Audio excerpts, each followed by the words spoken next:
All right, story time.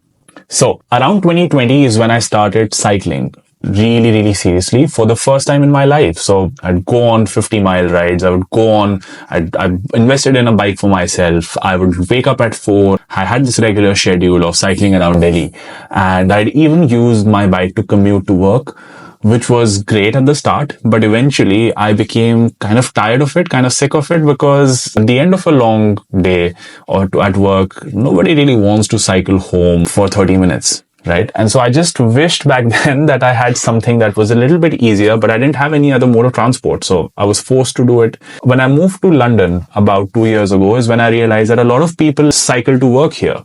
And a lot of people tend to have e-bikes or tend to have e-bike subscriptions that they use to go to work.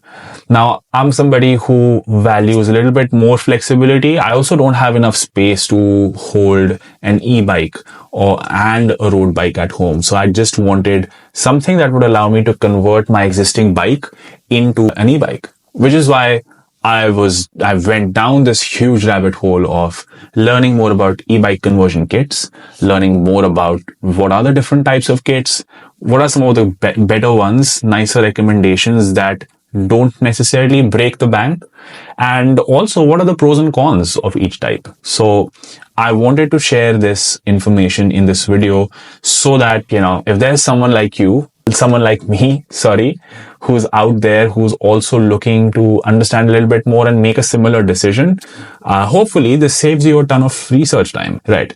So here goes. First and foremost, I want to cover, are electric bike conversion kits even worth it? And for me, the answer is yes, because it gives you a lot of flexibility, because they're also cheaper than buying an e-bike outright. And if you're not really sure that you want to do it, then this would be a great way to get initiated into it and then make a decision. The second thing that I value, like I said earlier, is flexibility. So it allows me to use it as a road bike. It allows me to use it as an e-bike as well, which is great, which is what I want. The second thing that I want to cover is what are the different types of e-bikes. And I promise you, before the end of this video, I will get to 2 recommendations on what I think are the best kind of e-bike conversion kits. But I do think this is important because a lot of people skip this step of understanding the different kinds of e-bike conversion kits that they should get for the kind of bike that they have and the kind of usage that they would need, and end up getting something that they regret. So I just want to make sure that we don't do that. All right. So there are essentially 3 types of e-bike conversion kits. The first type is a front hub conversion kit. The second is a rear hub conversion kit. And the third one is a mid-drive conversion kit. So if you wanted to club the first 2, and you could just say there are 2 types, which is a hub type conversion kit and a mid-drive type conversion kit.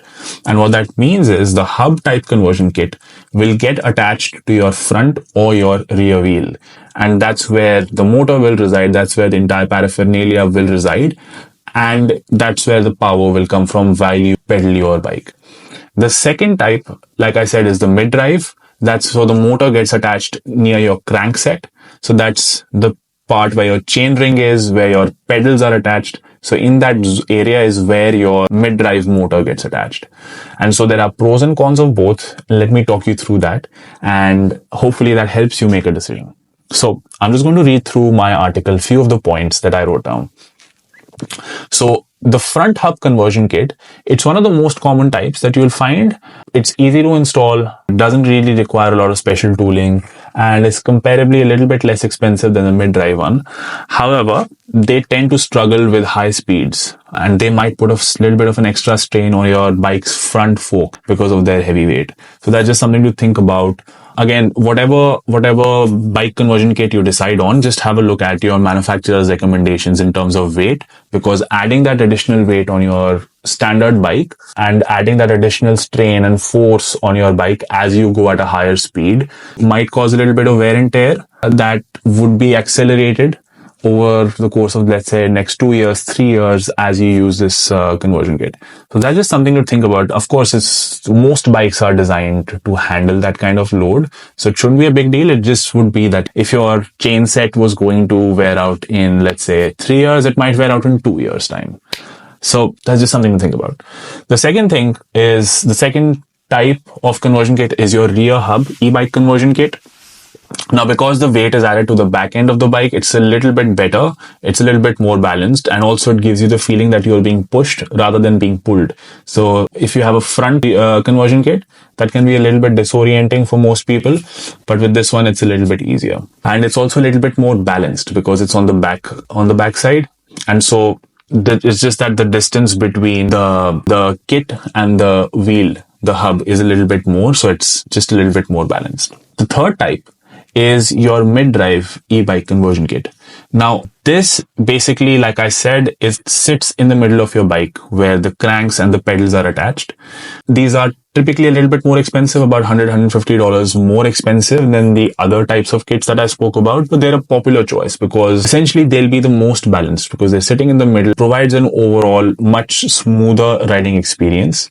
However, because they're attached to the crank set, there may be a little bit higher chance of wear and tear on the crank and your chain set. So just something to think about. Again, there are all trade-offs, right? You have one version kit that's attached to the front. So your front wheel, your forks might get worn down a little bit faster. If it's attached to the rear side, then your gears, your chain set might get worn out a little faster. And if it's attached in the middle, then like I said, your crank set might get worn out a little bit faster. So just something to think about. And so the last bit, which is my recommendations on what e-bike conversion kits you might want to buy. I'm just going to turn the camera around. You can look at my screen. It's all in my article. So I'm just going to pull that up from here. Right. So if you're interested in front or a rear hub conversion kit, I would recommend this one on Amazon. I like it because it comes with a battery, which a lot of e-bike conversion kits tend to omit for some reason. I don't know why, but I do think that this is a good one. It has great ratings, 4.2 out of 5. It has 221 ratings. So overall, quite a positive buy. It also has multiple power options, I noticed. So depending on how fast you want to go, you can choose one of those. And then if you're interested in a mid-drive kit, I really liked this one. This also comes with a battery, so this should be good. This should hold you in good stead. I noticed that there's a bit of a range here in terms of price. So going from less than $500 to about $800. I believe that's basis different sellers that might be selling this. So have a look. And I see that there are 3 applicable promotions for this as well, basis the different types of batteries. So have a look here. See which one you like. Bafang is a really good brand. I've seen it come up multiple times on different products for bikes. So it should hold you in good stead. The other thing is that you might not want to buy off of Amazon either. You might want to go to a local store and see which ones they recommend and see if there's any price differential between what's being offered on Amazon or in the store. You might get a cheaper deal at a store. In most cases, in my personal experience, Amazon tends to be cheaper. And so that's why I prefer to get my stuff off of Amazon. That's essentially it. I hope you enjoyed this video. This is my first video for this channel, All Bicycle Rider. Let me know if you think the information was useful. If you think the information was not useful, I'm happy to learn as well. I want to make this as useful, as valuable a resource as possible. And so let me know what you think.